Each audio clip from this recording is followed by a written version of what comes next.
Okay. Good. All right. Okay. Good afternoon, everybody. This is Rudy Shankar, and welcome to the Lehigh University Energy Systems Engineering Seminar, the fourth in the series under the Janak Raj Lectures. And I'm really honored to introduce to you today Vikram BUDHRAJA, who's the CEO of the Electric Power Group. But there's a special honor that I want to kind of identify. Vikram and I and Janak Raj were classmates back in our undergraduate days. And this is the first time that we have somebody from his group coming and presenting a seminar. So just for that, Vikram, welcome to the Janak Raj lecture series. And the subject is really very interesting. It is also very forward-looking, and some of the issues that we need to deal with as we go forward. It is transitioning power grids to large-scale integration of IBRs, or inverter-based renewable resources. Simply put, as we increase the renewable resources on our grid, we have to contend with problems that we never had before, but we also need to have some solutions that maintain the reliability and the availability of resources on the grid. A little bit about Vikram. Vikram leads the Electric Power Group as its president and CEO, and he specializes in developing next-generation grid monitoring technologies using synchrophasor and other data for real-time monitoring and analytics of power grid, dynamic performance, including oscillations, frequency response, phase angles, islanding, IBR integration, and performance, linear state estimation, and advanced applications. Prior to EPG, Vikram spent 23 years at Edison International in several senior executive positions, including president of Edison Technology Solutions, senior VP and head of Power Grid Business Unit for the Southern California Edison, and vice president of system planning, fuels, and operations for Southern California Edison. In total, Vikram has over 40 years of experience in power systems planning and operations, reliability management, new ventures and technologies, and electric industry restructuring. Vikram is also an active member of the power system and reliability community, having led investigations into major blackouts, including 1996 Western Interconnection Blackout, 2003 Eastern Interconnection Blackout. He's a founding member of the Consortium for Electric Reliability Technology and served on the board of directors of American Superconductor, a U.S. publicly traded company specializing in the design and manufacture of power systems and superconducting wires. Vikram also served on the boards and our committees of CAISO, WEC, EPRI, and NERC. Vikram earned his Bachelor of Science in Mechanical Engineering from the Indian Institute of Technology in Delhi and Master of Science in Systems Engineering and Operations Research from UCLA. Vikram, it's a real honor to have you in the Janak Raj Lecture Series. Thank you, Rudy. It is indeed an honor to be invited and share some thoughts on what is happening in the industry as we transition to large-scale integration of renewable resources. It's particularly heartwarming that this is the Janak Raj series. Janak was a special friend, not just of Rudy's, but mine, and I'm really doubly honored to participate in this program. Next slide, please. Today, so I'm just going to, in my talk today, I'm going to provide a little bit of an overview of the electric power system, something you're all familiar with, but it never hurts to link to some of the larger trends that are taking place in the industry. And then transition to IBRs, what they are, what that means, and how it is affecting the power grid with some industry examples, and then also focus on the challenges that industry has faced and how that presents tremendous research opportunities going forward. And then we'll wrap up with some Q&A. Next slide, please. So as Rudy said, I used to be at Southern California Edison, and my journey to Electric Power Group really has its roots in 1996, when a major blackout happened and darkened the entire Western grid, 13 states. And the question that I asked my control center people was, why did this happen? Why could we not prevent it? And the answer for that blackout, as well as subsequent blackouts that have taken place, were all similar. The models were not accurate. There was no visibility beyond the utility footprint. The dynamics of the power grid were not observable with EMS SCADA, etc., etc. Now, fortunately or coincidentally, there were three vectors that kind of came together around that same time. One was that, and they all had to do with technology. Synchrophasor technology is really the use of phasor measurement units installed in the power grid to collect high-speed time-synchronized data. And since it is high speed, 100 to 200 times the speed of EMS SCADA, it allows you to monitor the grid dynamics, which are otherwise not observable. This provides intelligence on grid dynamics. And so when I started Electric Power Group, we focused in this area. And like I said, the other two vectors that came together was computing and communications. Computing power had increased quite a bit, allowing processing of this high-speed data. And communications was also very important with fiber optics. So we all of a sudden, around that same time, we had high-speed computing available, high-speed communications, and high-speed data. And we took advantage of that to start our journey on synchrophasor technology. We are now entering the next transition where the industry is moving to inverter-based resources, which require even higher fidelity data, and we'll talk about that. Next slide, please. So what does the electric power system look like, and where has it been and where is it going? Next slide. The US electric power system is about 1,100 gigawatt system. That is the installed capacity. In 2020, this produced about 4,000 terawatt hours of electricity that was consumed by customers. And on the left-hand side, you can see that in 2000, which doesn't seem to be that far back, about 90% of electricity came from coal, gas, and nuclear, and some from hydro. And solar and wind amounted to only 1% of the total. Fast forward, coal has diminished from 50 to 20%. Gas has increased. Nuclear is about the same, though declining. And solar and wind has gone from 1% to 12%.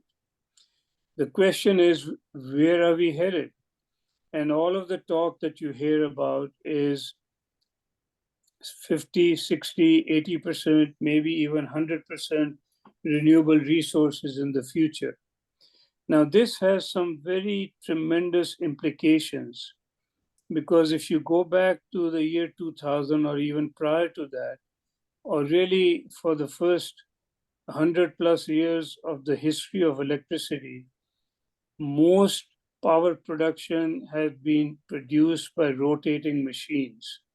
And these machines provided inertia, stability, responses, which going forward are not available in the same manner from inverter-based resources. Next slide, please. But I also wanted to kind of tour a little bit of the history. Transitions in our industry are not new. And the dates here are representative, they're not precise, as I'm sure anybody who follows the industry will point out very quickly. But prior to the 60s, it was utility control areas vertically integrated. And for example, the utility I used to work for, Southern California Edison, we owned generating power plants, transmission lines, distribution, and the meter. And so the entire food chain from power production to delivery was within our control. That era also saw tremendous electrification, high growth, building years, power plants were being built at a very fast pace. Load was growing at 5, 7, 10%. These days, it's either flat or 1% growth. Then we transitioned as the industry started to expand, the utility control areas started to interconnect. There were larger power plants that were being built, 1,000 megawatts. In fact, I think the largest is 1,300 megawatt nuclear plant at Palo Verde Nuclear Station in Arizona. There are 3 units that were built over there in the 80s. And all of this was economies of scale. Now, some of you who are old enough to remember, interconnections also brought in issues and challenges, loop flows. Loop flow was the issue that arose when power flew on paths, power traveled on paths which were not intended, because the intended path was contractual, but electricity follows the path of least resistance, and often that created issues of company A using transmission from company B, which was not intended, and that became a big issue in the 70s and 80s on loop flows. Special protection schemes. As long as you were isolated utility control areas, everything was within the utility control.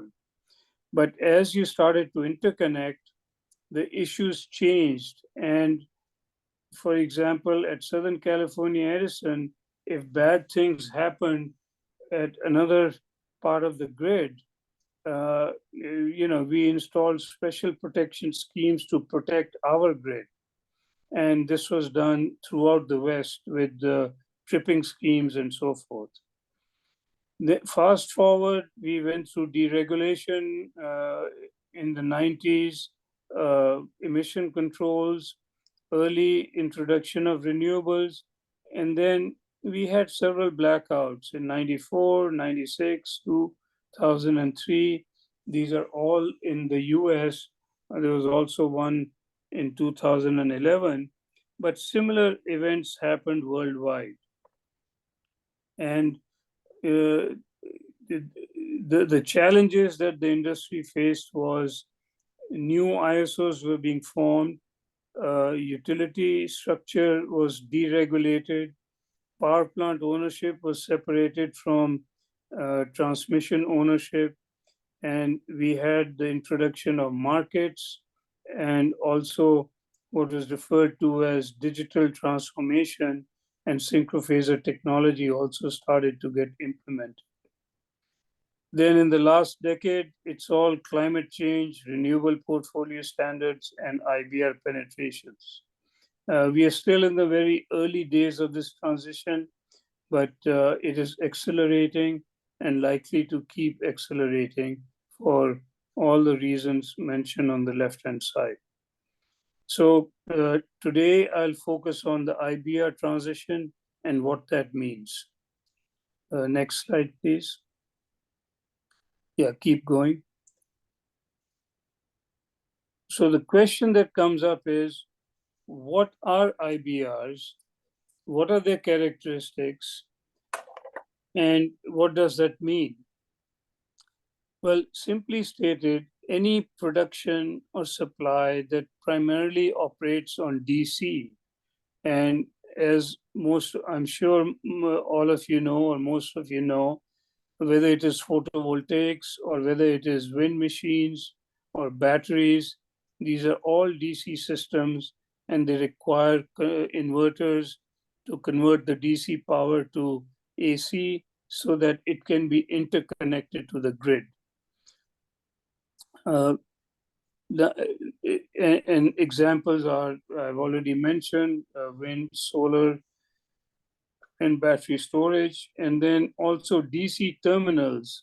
For example, the Pacific intertie that connects Oregon to California is DC transmission that can also be considered as an inverter-based resources. Now, what does that mean? Inverter-based resources are connected through an inverter to the synchronous grid. They do not either have rotating mass or inertia. And now one could argue that wind machines have rotational mass, but that is not synchronized because the synchronization takes place through the inverter. And the other characteristic is the output of these inverter-based resources, wind, solar, is highly variable because of cloud cover, because of changing wind speeds, and this introduces another, you can call it volatility in supply or uncertainty or variability that operators have to contend with. The other characteristic is that whereas historically utilities had large generators which they controlled, oftentimes 800 megawatts, 1000 megawatts, solar and wind units are sometimes in the kilowatt range, and typically wind machines are 1.5 to 3 megawatts, though the larger ones are tending to be 5 and 7.5. At least some are moving in that direction.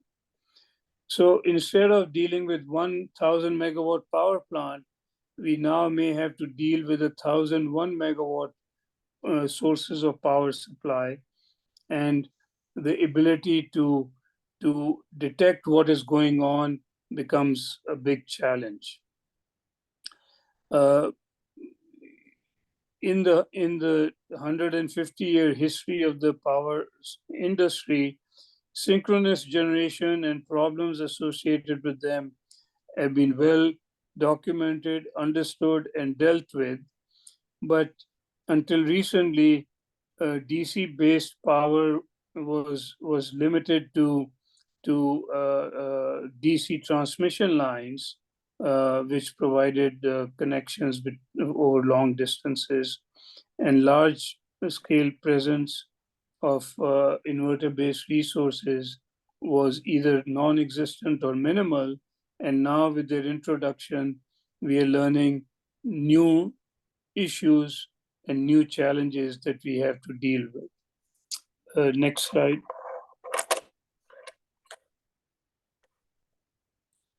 Now, as I mentioned, this transition has been pushed from a public policy standpoint at both the state and national level to mandate high levels of IBR penetration via renewable portfolio standards.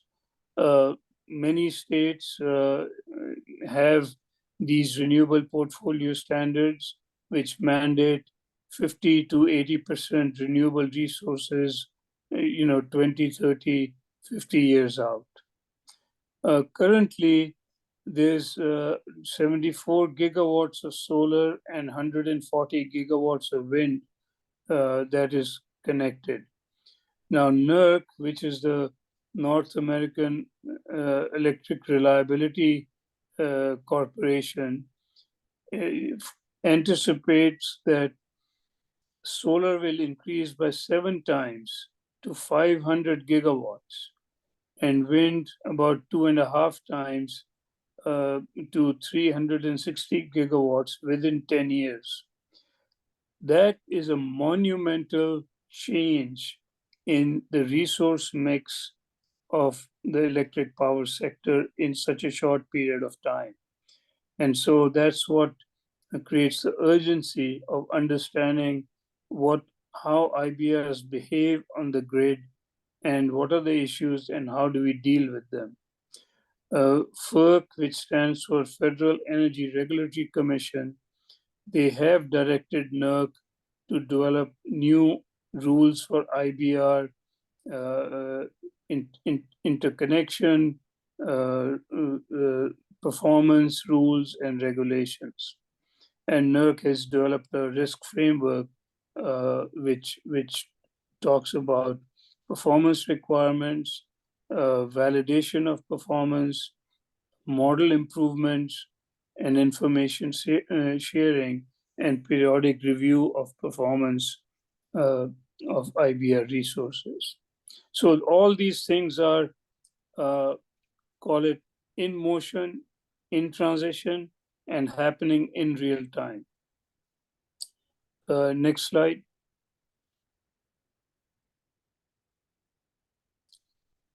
Now, what are some of the observed issues with IBRs? Around the country, there are some parts which have very large penetration of inverter-based resources. Texas is one example, and the ERCOT system has had to contend with it.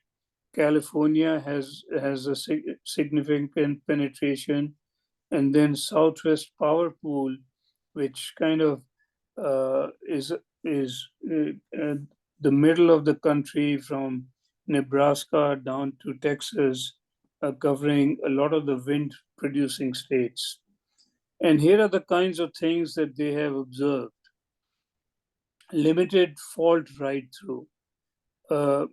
Inverters are intolerant of high overcurrent. So when you have faults and overcurrents, they trip quickly to prevent damage. Now you can imagine what happens if your power plants trip. Loads and resources have to be in balance. And if power plants trip, you have an imbalance situation that causes low frequency or voltage and other issues. They cause loss of power supply due to low fault current for relay detection. So protection schemes have to be looked at. How do we manage that with IBR resources? Unstable or unpredictable controls.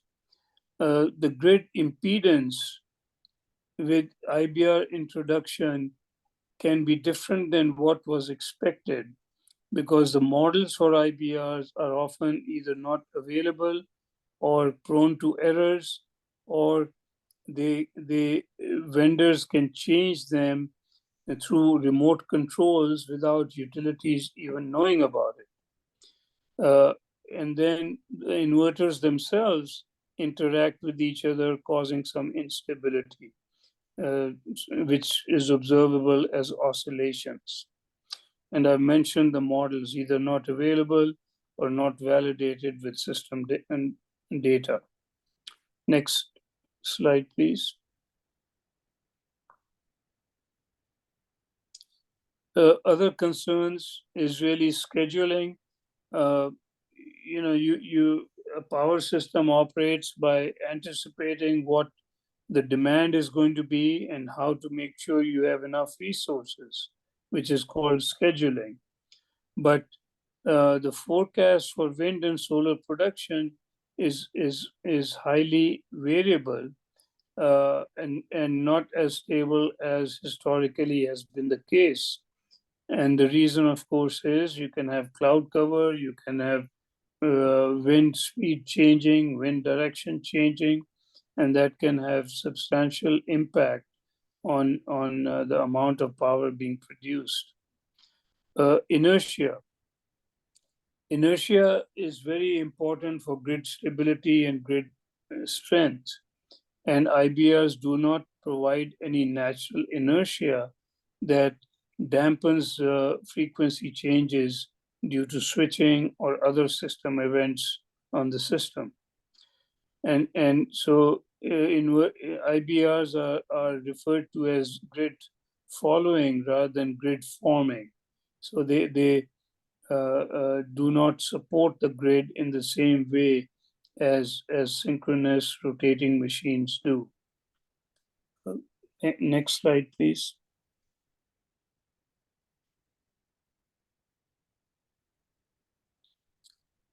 So this slide, I think everybody's, more probably quite familiar with it, but I thought I'd just go through it. How do you maintain stability and reliability in a power system? Because if you're unstable or unreliable, you can have voltage flicker, you can have blackouts, you can have instability, things that are not good for the power system. So first and foremost, loads and resources must be in balance at all times. And that is measured as frequency at 60 in the US, and in many other countries it's 50. Voltage is 1 per unit. That basically means if coming into your house, you expect 110 volts, and it should be 110 within some tolerances. And if you go outside those tolerances, it can affect your appliances or dimming lights and so forth. Oscillations need to be well damped. Oscillations are like shocks to the power system. And if you have a car which doesn't have good shock absorbers, it's a very bumpy ride. And it's a similar thing that if the ride gets too bumpy in the power system, you basically have blackouts. And so that's not a good thing. And so you need the oscillations to be well damped, or at least observable, so that operators can take appropriate action to get into a more safe and reliable zone. Regulation. Regulation is the ability to manage second-to-second load changes. As I mentioned in bullet number 1, loads and resources must be in balance. Loads change all the time, and a typical load curve, might be the ratio of on-peak to off-peak loads could be 2 to 1 or 1.5 to 1. So when everybody wakes up in the morning, you start turning on lights and toasters, the load starts to go up, and the power supply has to follow it second to second. That is called regulation. And ramping is the changes from 1 hour to the next. Now, a lot of this ability to provide regulation, stability, etc., has been through spinning reserves coming from rotating generators like coal, nuclear, combined cycle, and conventional hydro. And they provided that stability. Short circuit duty, which is the ability to withstand current surges during faults, and low voltage ride through. Next slide.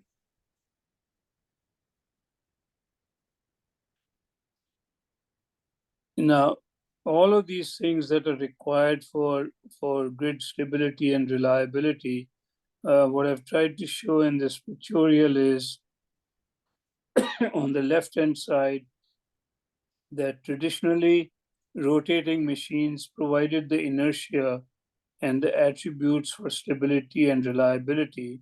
And when you go to inverters with no inertia, meeting and stability, reliability requirements is a challenge, and we'll talk more about it. Now, there are concepts that are talked about, virtual inertia and so forth, but these are things that are still in the either conceptual or research stage to make a meaningful impact on the power grid. Next slide.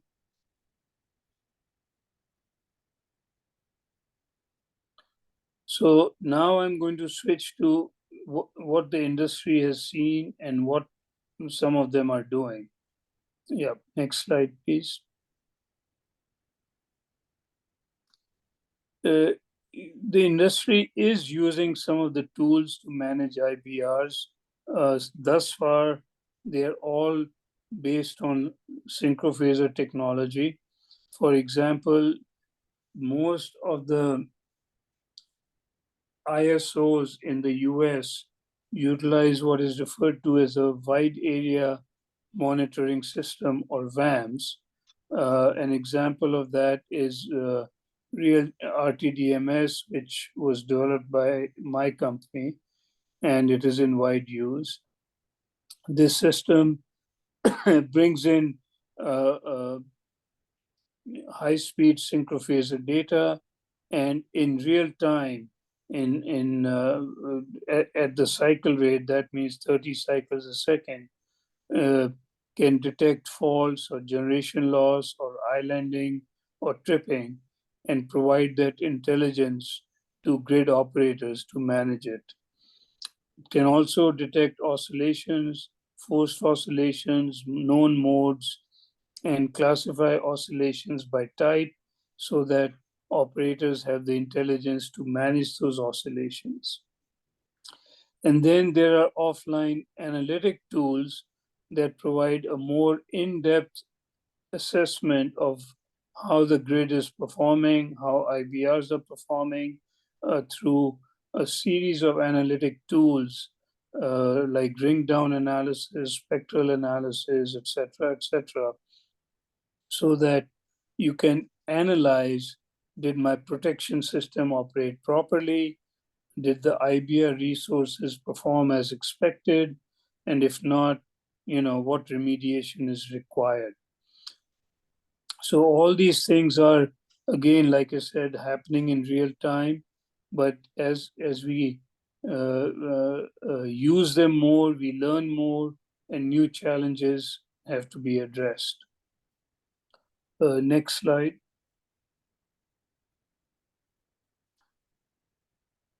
Now, I wanted to use this to kind of provide a sense for bridging, if you will, the engineering world to the operating world. As engineers, we are trained to analyze things, and through the analysis, really determine what is going on, what happened, where did it happen, how bad was it, and what needs to be done. In the operating world, operators don't have that much time.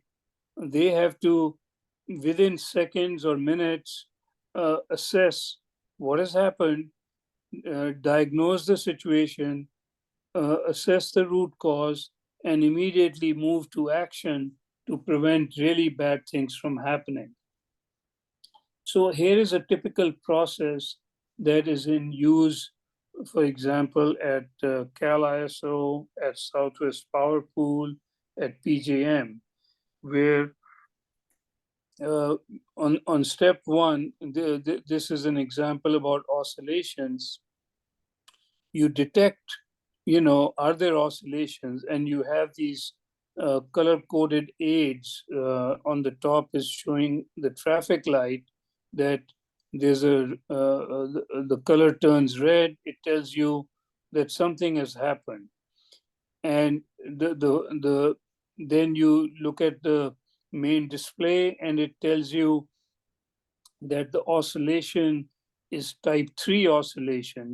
There are 4 bands, as you can see. These are sometimes referred to as coffee cups. And those bands are different frequency bands and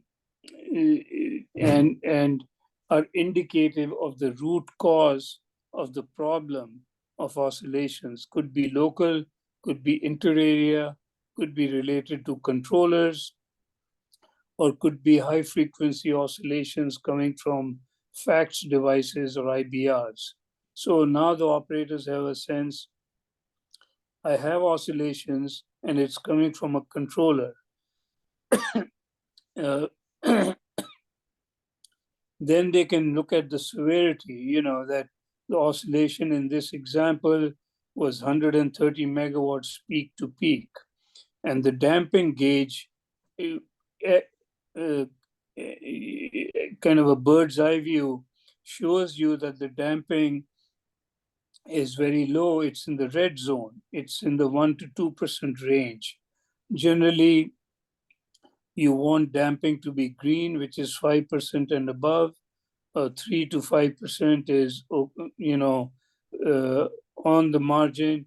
And once you get in the red zone, you basically are driving a car with no shock absorbers, very bumpy ride. And the next hiccup on the power system may cause a blackout. Then you get into, okay, what is the source? What is the root cause? And you pin it down to a particular measurement unit, a power plant, and then the remedial action, which is what the operators do right now. This is kind of a diagnostic which may take 2 to 5 minutes and may lead to them calling the power plant and saying, reduce your output or redispatch the system so that the oscillations are reduced and the damping increases and the grid is in a more stable condition. So this is the current state of the art, but one thing that you may have noticed that I mentioned the synchrophasor data is coming in at 30 samples per second, which places a theoretical limit that the oscillations are only detectable up to about half the sample rate, which means 15 hertz. And generally with the data issues and so forth, it's 12 to 14 hertz is what you can measure. So if the oscillations are higher frequency, which is what tends to be the case with IBRs, you need even higher frequency data. And that's where a lot of the research is going now with point on wave or data from digital fault recorders and other sources. Next slide, please.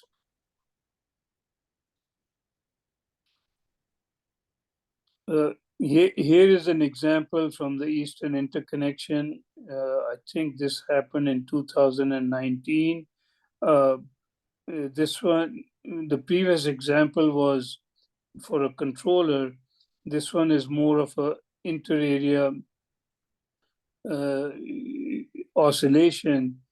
The oscillation started in Florida at 0.25 hertz, but the magnitude of the oscillations was 150 megawatts, and it shook up the entire Eastern interconnection all the way from Florida up to Ontario, Canada. And it was felt all across and raised lots of concerns, where are the oscillations coming from? What is the root cause? And so, as you can see from the coffee cups and the red bands sprinkled across the Eastern interconnection, that many of the ISOs observed the oscillations. Then they went to measure how severe are they, and then the next thing is the root cause and remedial action. And the root cause really comes to, if I'm operating a control area like PJM, is it coming from my control area or outside? If it is my control area, which generator is causing it?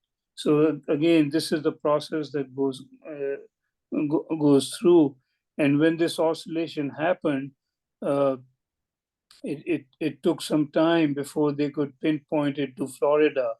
And at that time, the technology had not been developed enough to be able to detect what is referred to as source location. We could detect oscillations are happening. We could detect where they're observable, but the next step to pinpoint the source, that technology has now been developed and implemented and available, and is often referred to as oscillation source location. Next slide, please. So now, with that, a little bit of the background of the tools that are available, the capability that exists. Let's focus on IBRs and some examples. And these are different examples from different companies. And you can see the notes, these are from ERCOT and Cal ISO and TVA. And from some of the NERC reports. But the first example is oscillations from solar and wind plants. And you can see that oscillations start and they're not damped enough to be damped out. And so again, the operators have to have the tools and technologies to be able to determine which wind plant or which region, which solar plant is causing that oscillation so that they can remediate it. The next example is from a battery unit. This battery unit was in Southern California and was picked up by California ISO. And the state of the art right now was, since you couldn't detect the very high frequency oscillations sources, you then supplemented the intelligence with EMS SCADA data to be able to pinpoint it to a power generation source. The third example is a write-through issue where faults happen and the write-through is not as was hoped for. Fourth is post-commissioning issues. Now, this becomes very important because oftentimes these interconnections are small, and so you can imagine having to check 300 to 500 different connections to make sure that none of them have something in their controllers that could lead to instability of the grid. And if I recall correctly, this example is from ERCOT, if I remember right. No, TVA, sorry, that is TVA example. Then number 5 is the issue with models. Now, I think, it is well known that to operate a power system, you start with a model of the power system. And you test that model under different scenarios, contingencies, to see how it performs and behaves. And you establish limits on what load can a particular line take based on that analysis of stability and reliability. But if the models are incorrect, the answers are going to be incorrect. Now, historically, these power plants were, 200, 500, 800, 1,000, 1,300 megawatts. Now they are a megawatt, 2 megawatts, 3 megawatts. So many more of them. And the models are either not available or not accurate, or the final thing, which has not been tested and validated in actual system conditions. The other problem you run into is that in most of these IBR resources, the vendors, machine suppliers, have the ability to make adjustments remotely. So even if you have information on the model, if a wind plant supplier changes the control settings for whatever reason, then the model that you used in for planning studies and operating studies would be incorrect. We had this example in ERCOT, where they had an oscillation. It lasted for 18 to 24 hours. And fast forward, when they drilled down to it, it was because a wind plant controller had been remotely reset by the wind machine supplier, which was not known to ERCOT. And so that creates big challenges for grid operations and grid planning. Next slide, please.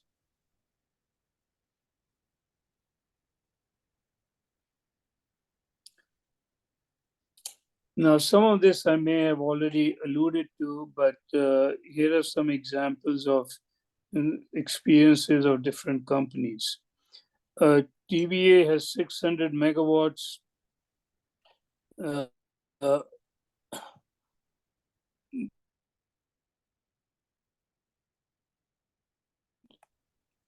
Sorry, can you hear me? Yeah, you can hear you. Okay. For a second, my screen went black, so I wasn't sure.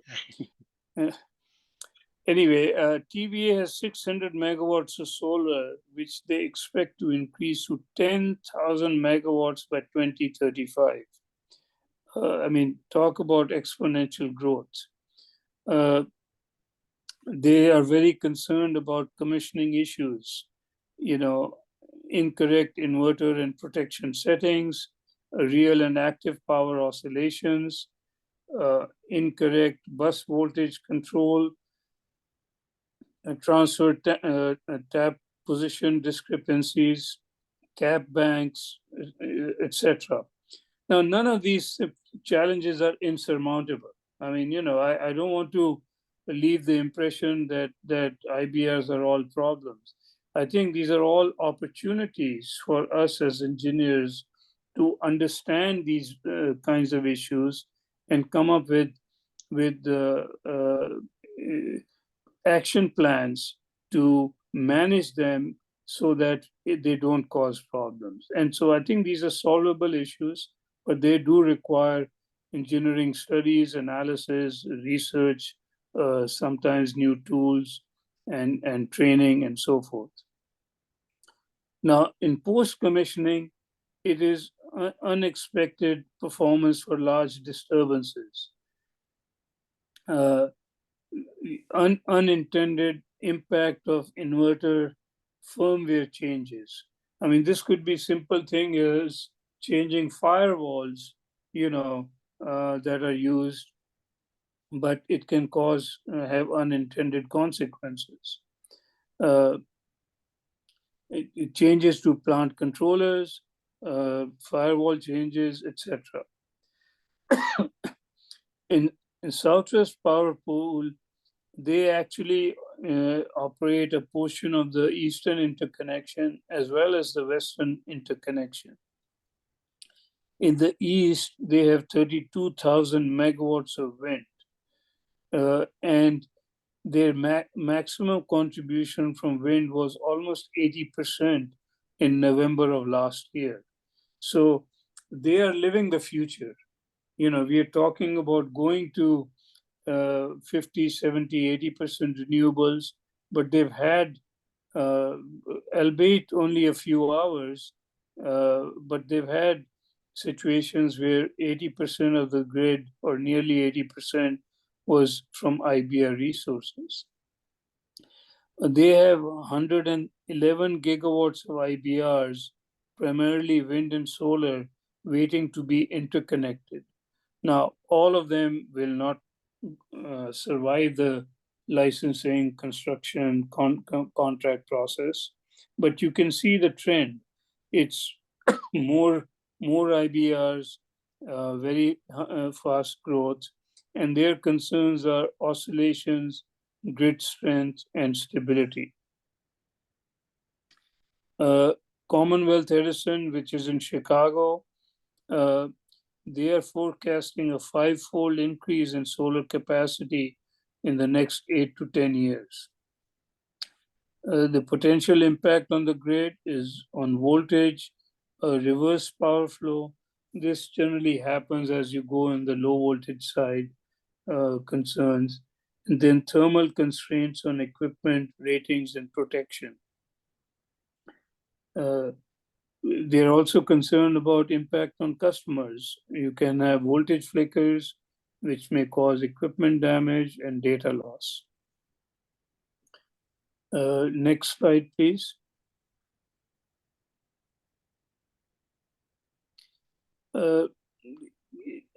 I think we've kind of covered the top part, which is some of the examples, post-commissioning performance, oscillations,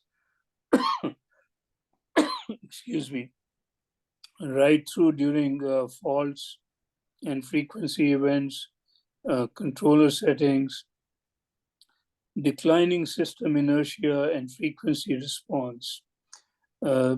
Frequency response is the ability of the grid to quickly recover once you have a major upset. So for example, if you have a 1,000 megawatt power plant which trips for whatever reason, you need the system to respond without impacting customers or causing outages. And you had a pretty robust frequency response regime with rotating machines, but when you look at the trends, the frequency response in most of the ISOs has been declining over time as you get more and more IBR resources, which leads to weakness in the grid due to low system strength and then model validation. More examples. In 2021, there was an event that was loss of solar PV, but it led to 4 events, which when you add it all together over 27 different facilities, amounted to almost 2,500 megawatts. And the root cause was traced to solar.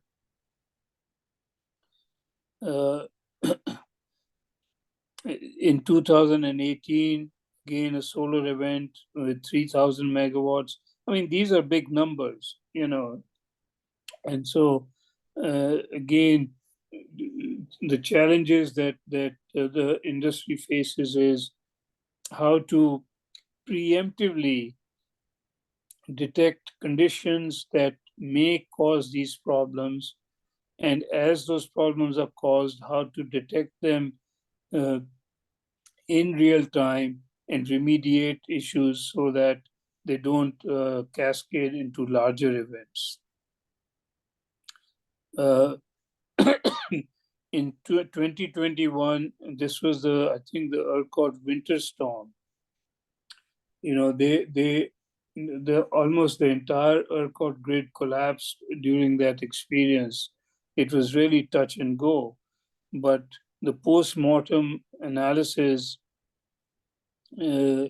was the fact that the solar and wind, some of the solar and wind reduced outputs when the event was unfolding, which was counter to what was needed to support the ERCOT grid.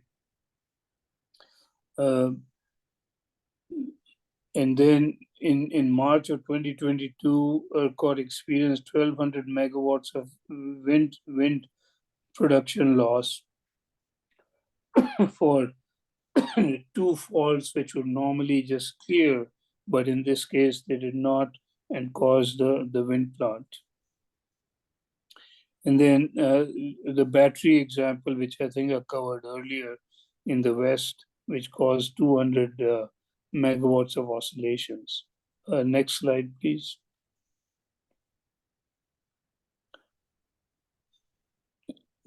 So these are again some visuals of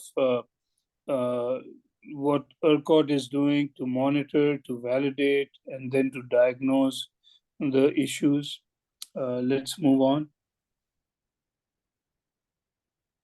An example of dynamic voltage recovery.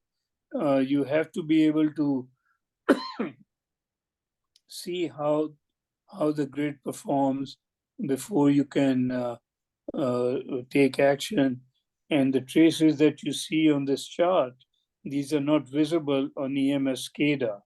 And this is an example from ComEd, where it's a very detailed diagnosis of what's going on in the system as far as dynamic voltage recovery, so they can take appropriate planning, operating, or investment decisions to manage their grid.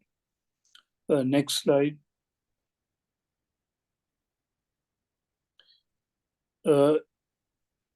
Now I'm going to switch a little bit to models.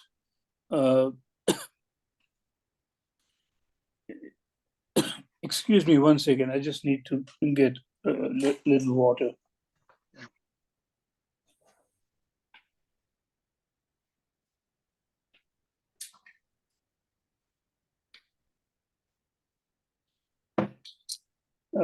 So far, I've talked about the experience that operators have had with IBRs.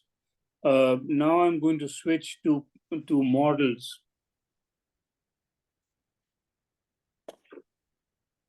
And really talk about what are the modeling challenges and how are they being addressed. And this is in the very early innings of the journey.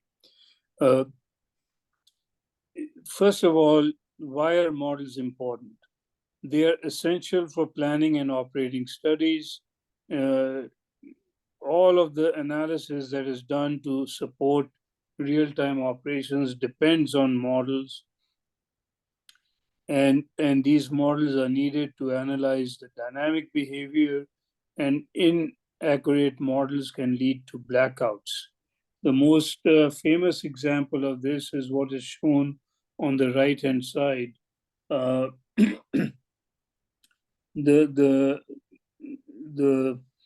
lower chart is the expected performance based on the models that were used at the time, and the upper chart is actually what happened. And this is from the Western Interconnection 1996 blackout studies. It is an old example, but it is used often because it is typical of the problems that models can create. Because if you're going by the lower chart, it says that the condition that was actually experienced should have been fine. There should have been no problem. But as we know, it led to blackouts in 13 states, or it led to blackouts in many states in the 13-state Western grid. The challenges, I've mentioned that they're either not, the models for IBRs are either not available, or if they're available, they're not accurate. And if available, and even if they're accurate, unless they're validated with system data, you're not sure how they're going to perform. And the validation process is, at least the one that has been used historically, is expensive and time consuming. For example, for large generators, the way they used to validate models is every 5 years do field tests, and technicians would go out. They would actually cause a system upset, and then measure how the generator behaves, compare that to the simulated performance of the generator, and that's how they validated it. Very manual, very labor intensive, very costly. You had to take units off the line. Now you could do that with 1,000 megawatt generator, but imagine trying to do that with 1,001 megawatt generators. So maintaining accurate and validated models is critical and important for NERC compliance also. So PGM took this on and we worked with them. Next slide.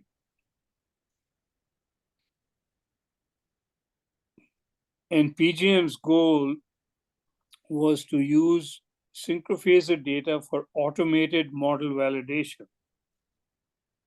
The key word here is automated. So they don't have to take units offline. The other thing is that when you do the validation by taking a unit offline, you're typically validating it for one type of event. Whereas in an automated system, every event is really a source of data to validate the system performance. So they did not want to take units offline. They wanted something that could be repeated frequently for multiple events, and use the PMU data, which captures the dynamic system performance, including oscillations. This helps them to comply with NERC requirements.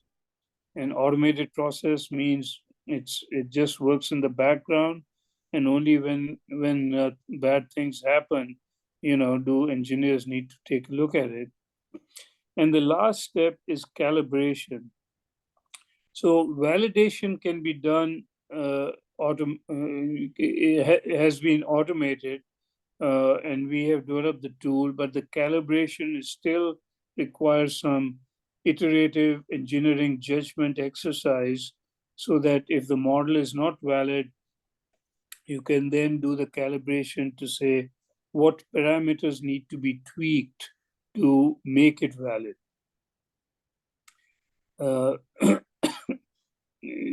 So the key thing here is, over the last 15 years, a lot of investments have been made in with PMUs, phasor measurement units, or synchrophasor technology, and that provides a ready source of data for doing this thing on an automated fashion.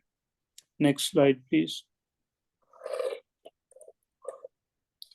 So this is a pictorial of the PJM manual process.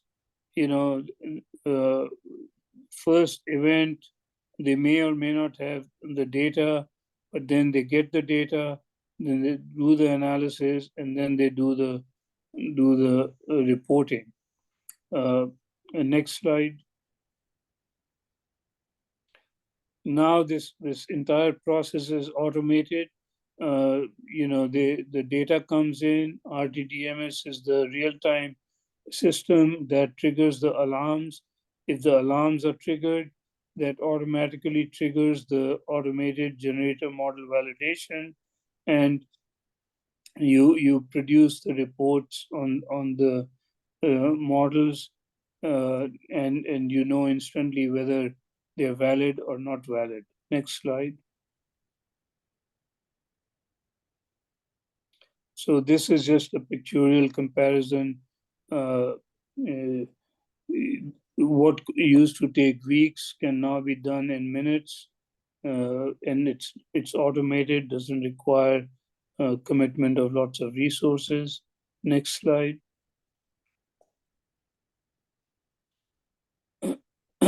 So here's an example of the report that gets produced, that you look at the measured values, which is in blue, against the simulated value, which is red. And when they are not aligned, you basically say it's not valid or questionable and requires further investigation. Next slide. Now, here's an example where the previous one was questionable. In this example, it is good because you can see that the active power on the left-hand side and reactive power on the right-hand side, they're pretty much right on top of each other. And so it is judged to be a valid model and no further action required. Next slide, please.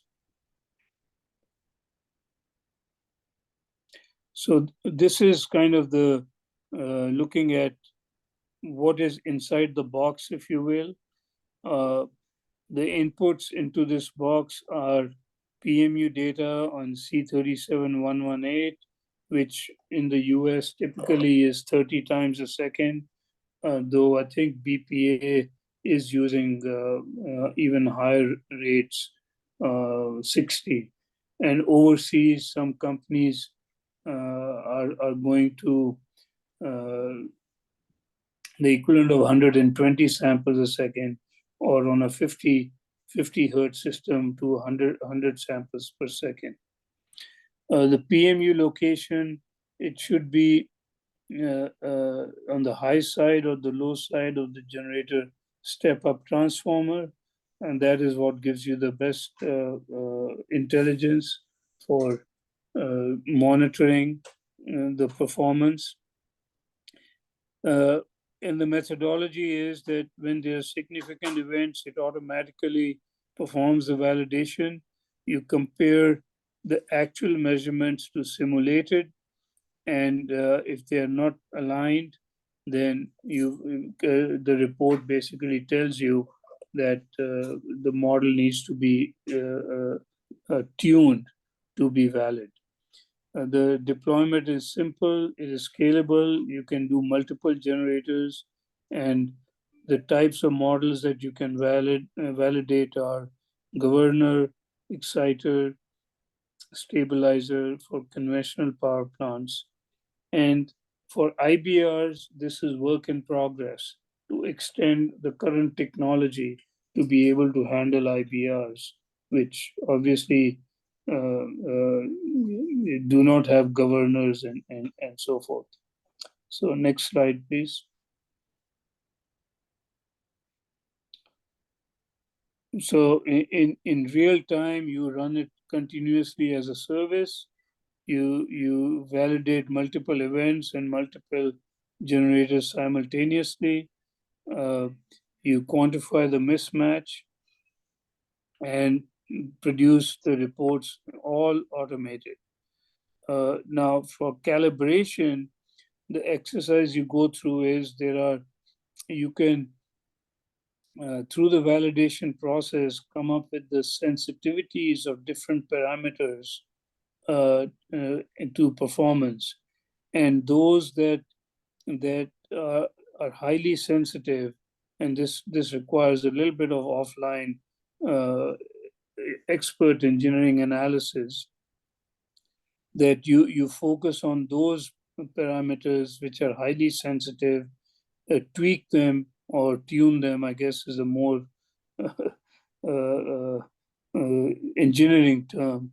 You tune them until you get the performance, until the performance matches the measured performance. But the calibration step is, this is a research opportunity to be able to automate that, and not the case right now. Next slide.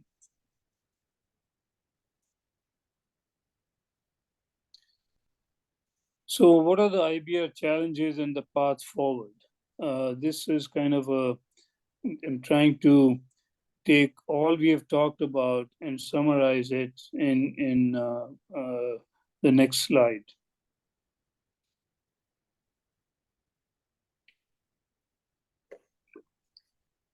It starts with data.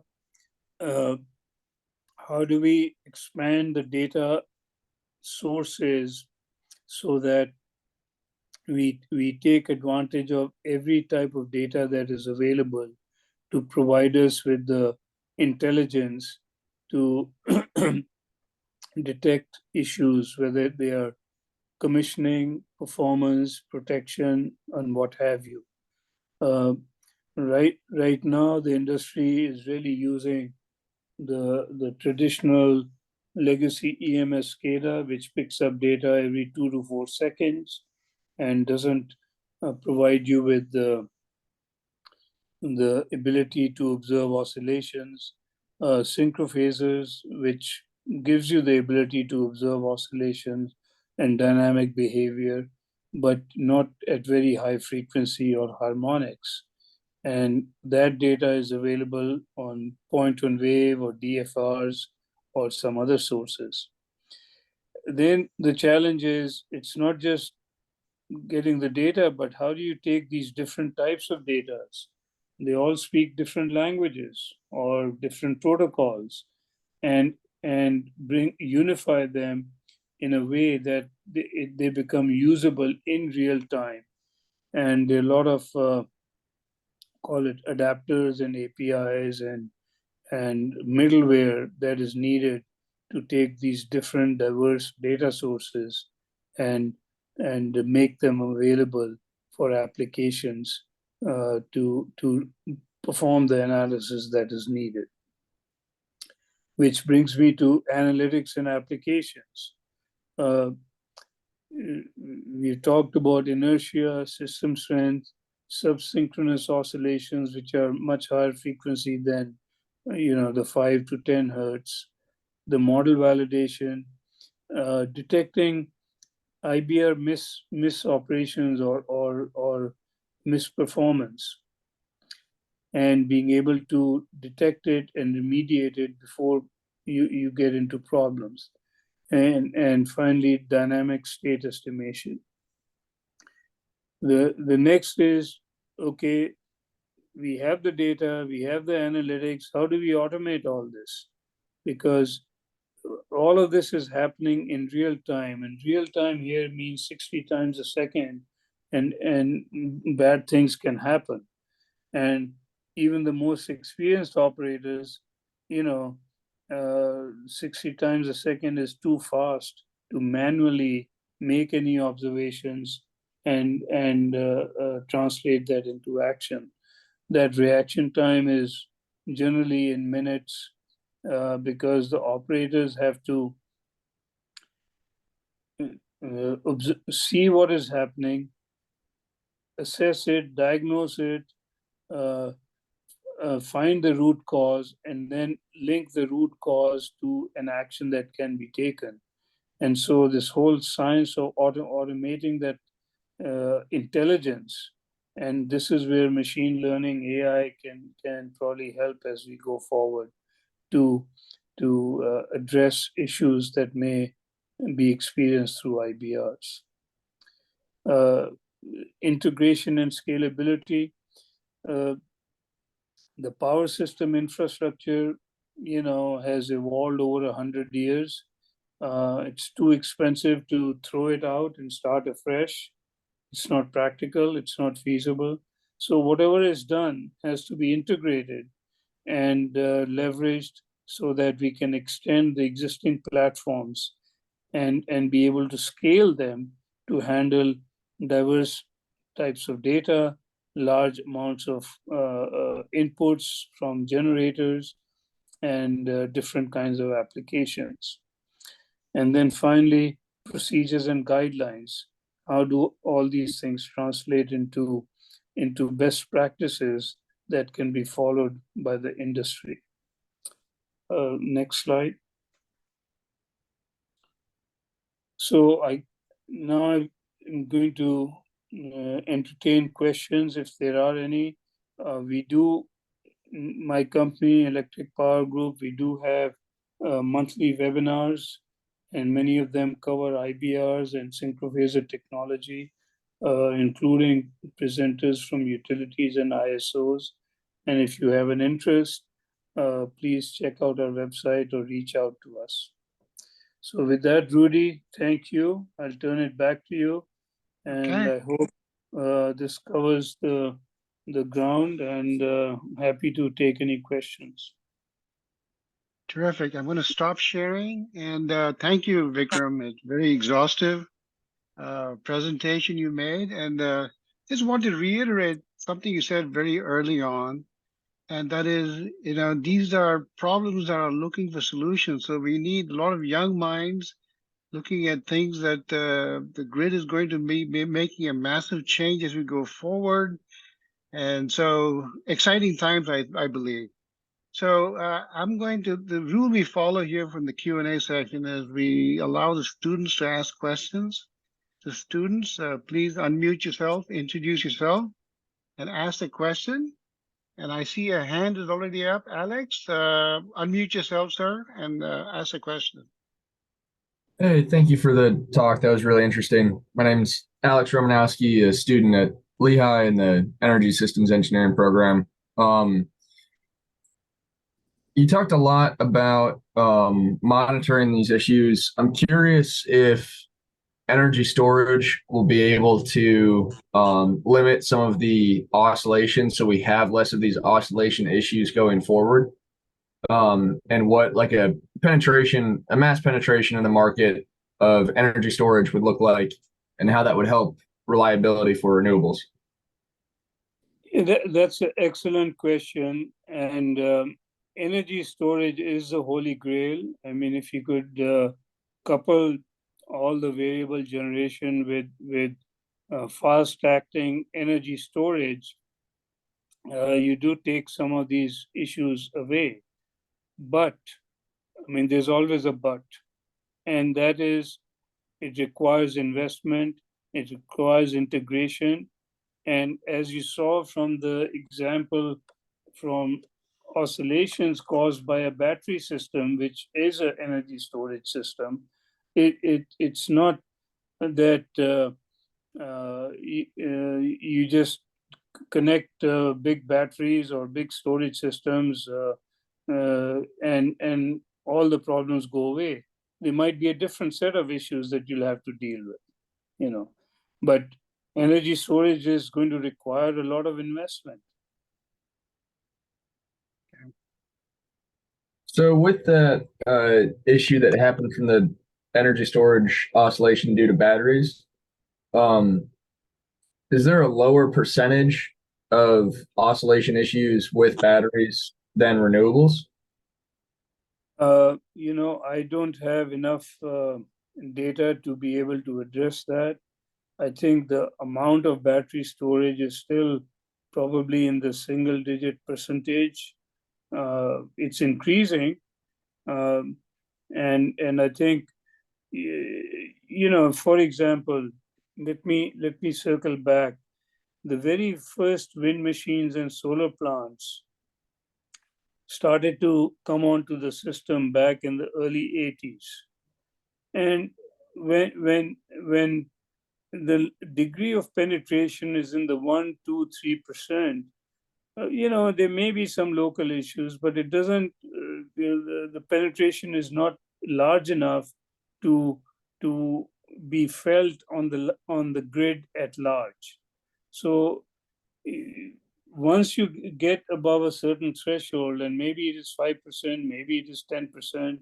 I mean, these are things I'm guessing right now. That's when you start to have visible evidence of issues that might emerge.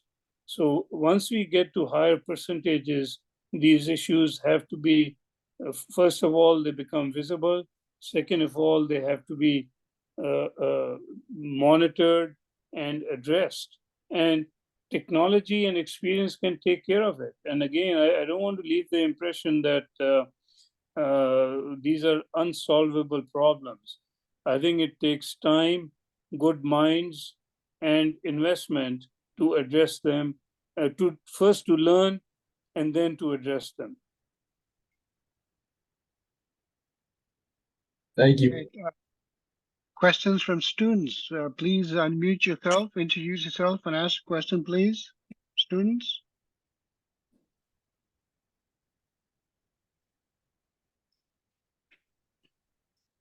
Questions for Vikram?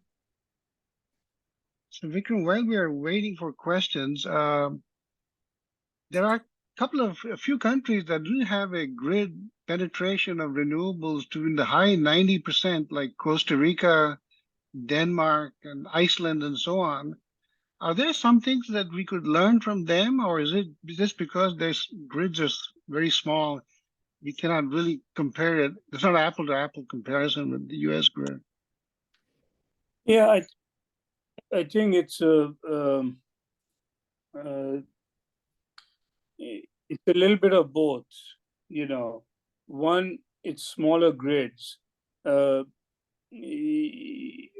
don't know the size of the Denmark grid, but my guess would be it might be 20 to 30,000 megawatts. You know, now PGM alone is almost 200 gigawatt system. You know, so the US is characterized by, and the India grid is the same way, characterized by interconnections across many regions. And those interconnections, you know, have lots of benefits, which are efficiency, but they also have a tendency to propagate issues, like I mentioned, from Florida all the way to Ontario, Canada, and Toronto. You know, but having said that, I think wherever there is such large penetration, yes, one should learn from it and see what can be implemented here in either as a process or technology to mitigate those problems. Thank you, Vikram. Here's the question in the chat box from Ali. Rabbi, thanks for the presentation. I have a question regarding the oscillation in BESS. I guess he meant the inverter oscillation because of the inverter in BESS, battery energy storage system. How were the IBRs able to tolerate the large peak-to-peak power oscillations? Let me read the rest of the question. Yeah, how the IBRs were able to tolerate the large peak-to-peak power oscillations? Yeah, so now let me make a confession here, which is I trained as a mechanical engineer, and this is an electrical engineering question. So having said that, let me give you kind of my understanding of the situation. IBRs are not synchronized to the grid. You have an inverter that in effect insulates the IBR from the grid itself. And so the inverters may initiate oscillations that can propagate through the grid because they may set off the resonant frequency and so forth. But that feedback back into the battery may not happen. Okay. Here's a question from in the chat box again, something that I was thinking about too. Congratulations for the presentation. This is from Armando Abrantes from Brazil. In your opinion, grid forming capability of IBR should be mandatory, or should the grid services be requested nominally so that the IBR manufacturers, plant owners could choose which technology to apply, grid following or grid forming? No, that's an excellent question. And I think here's the thing that having worked in the industry and knowing how things get mandated, the life cycle from identifying an issue and then mandating a solution, can be a 20-year process. And I'm not trying to minimize it, but in the US, for example, NERC, problems are identified. They have to, has to be isolated, many more, and then people get concerned, and eventually it is like we need a standard, and that mandate cannot mandate a particular technology. It can only mandate performance. And then it is up to the manufacturers to come up with how to address that. In the meantime, several decades have gone by and you still have to live with what is already on the grid. So this is a process that we go through, that it's almost like it's much easier to start greenfield and come up with a technologically advanced solution that doesn't that prevents all of these problems. But to retrofit an existing network in the US of 1,000 gigawatts and over time refresh it with new technology takes a long time. Excellent answer, Vikram. Vikram, one of your coworkers had an answer to the BESS problem. I see it in the chat box. Neeraj, if you don't mind answering that BESS question, what you entered here in the chat, if you're able to talk. Neeraj Naik, yeah. Yes, can you hear me? Yes, we can hear you. Yeah, I think, Vikram kind of covered it as well, but I just wanted to provide some more information on that specific question. So in that case, the battery unit themselves was the cause of the oscillation. The oscillation was occurring at 0.25 hertz, and which is one cycle takes 4 seconds. The reason that oscillation was very important because the 0.25 hertz interacted with the natural system mode or natural system dynamics in the Western system, which caused, even though the issue was local at a battery location, because of the interaction with system dynamics, large oscillations more than 100 to 200 megawatts were seen several miles away on the California-Oregon interconnection. So a local problem caused by a battery unit impacted the system reliability because of the interaction with the dynamics.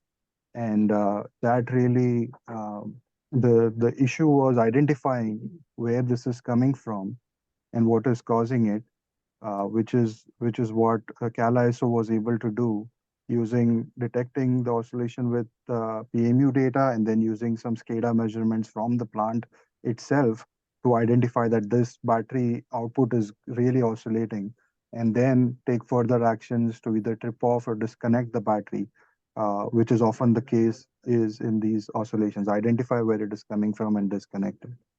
So just wanted to add some more information. Thank you, Neeraj. Neeraj is the expert. He can answer all the electrical engineering questions. Terrific. Questions from the general audience? Please unmute yourself and introduce yourself and ask a question. Vikram pointed out. There's some in the chat box, Rudy. I can't see any more than what I read so far. Can you read them out, Susan? Yeah. Did you go over Neeraj's? Yeah, we just went through that. Yeah. That one. Oh, okay. Well, then I'm sorry. You're caught up. Okay, good. So one thing that Vikram was talking about, one advantage or disadvantage, whichever way you want to look at it, is we are building on a legacy system.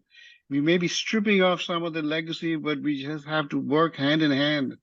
And so that's always presented a problem. I know there's a lot of work being done in grid forming versus grid following, and there are processes and procedures that are being looked at.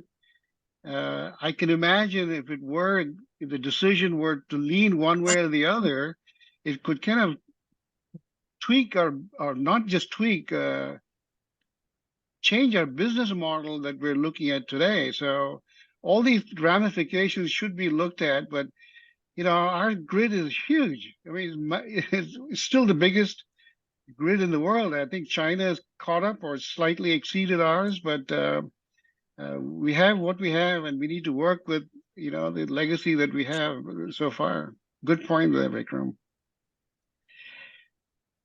Any questions? Any other questions for Vikram? I have a question about the effect of microgrids. If that might be residential microgrids where there's a fair balance of solar power, battery backup, and the load in that microgrid. Would that help maintain better stability if we had a large number of these microgrids? I think that's a great question. I think the issue becomes, are the microgrids isolated and therefore self-contained, and therefore any things that happen within the microgrid do not propagate to the rest of the system? Or is it microgrid but yet interconnected with the grid? And if you're interconnected, then you're still interacting, and it's those interactions among the different resources, whether they're micro or macro, that result in some of the dynamics that are observed on the bulk power system. Thank you. Okay. All right. Just one last question in the chat box from DC. In general, how often do oscillations occur on the transmission power grid in the US? Neeraj can give you a precise answer, but let me give you the layman's answer. We live in California, and in California, people talk about earthquakes, but the earthquakes that get attention are generally those that exceed 4.0 on the Richter scale. And those are far and few, fortunately, few and far between. But earthquakes are going on all the time. Oscillations are similar. So if you set your detection level for oscillations very, very finely, you are going to observe thousands of oscillations. The challenge is that 99% of those don't amount to anything. So that is another technical challenge, how to discern those oscillations that are of concern and require action from those that go on all the time and in effect are background noise and don't deserve any attention. And that's the challenge from the standpoint of processing the data, the information, and the algorithms, and really focusing on filtering out, call it the noise, and focusing on the important stuff. Neeraj, if you're on, do you want to add anything to that? Yeah, no, Vikram, you covered it. You covered it well. Natural oscillations, these are occurring. There are two types, natural and forced. Natural oscillations, they occur all the time. It's important to monitor how well that the damping is good enough. If damping goes low, which is what happened in the 1996 blackout example Vikram showed, then it can cause a blackout. So monitoring damping continuously is important. But these are there all the time. Now, forced oscillations, these are caused by an external force, external inputs such as a misoperating controller, misoperating equipment, sensors, IBRs, automated voltage regulator, fax devices, and so forth. These may occur from time to time. They do not occur all the time. When a significantly large event occurs, it is important to detect them, like this battery event or other solar and wind related oscillations. I would say that so far till date, there have been probably more than 100 oscillations of such type that have been detected using PMU data from different grid operators and utilities. So they are not very rare, but they do occur from time to time. It is important to set the right criteria to detect them, as Vikram was explaining, to make sure only significant oscillations are detected. Just one more. I know we're running out of time, but if any of you have been into a utility control center and observed their frequency meter, it is supposed to be 60 hertz, but it never is. It's 59.9, 59.98, 59.96, or 60.01. And basically, those are low-level oscillations that are going on in the system. That happens all the time. And but once the frequency drops to 59.7, operators pay attention. And if it goes to 59.1, now you have things like shedding, interruptible loads, and things of that sort, you know. So anyway, that's a little diversion, but a similar concept. Yes, thank you, Vikram. Thank you, Neeraj. And thank you all for this, your attendance and attention. This is a very important topic, especially is going to be playing a very huge role as we go through the energy transition. And there are going to be more discoveries and more solutions, hopefully. But really exciting time for many of you entering into this field. So next week, October 9th, we have a seminar which is kind of picks up on some of the aspects that Vikram covered by Rana Mukherjee.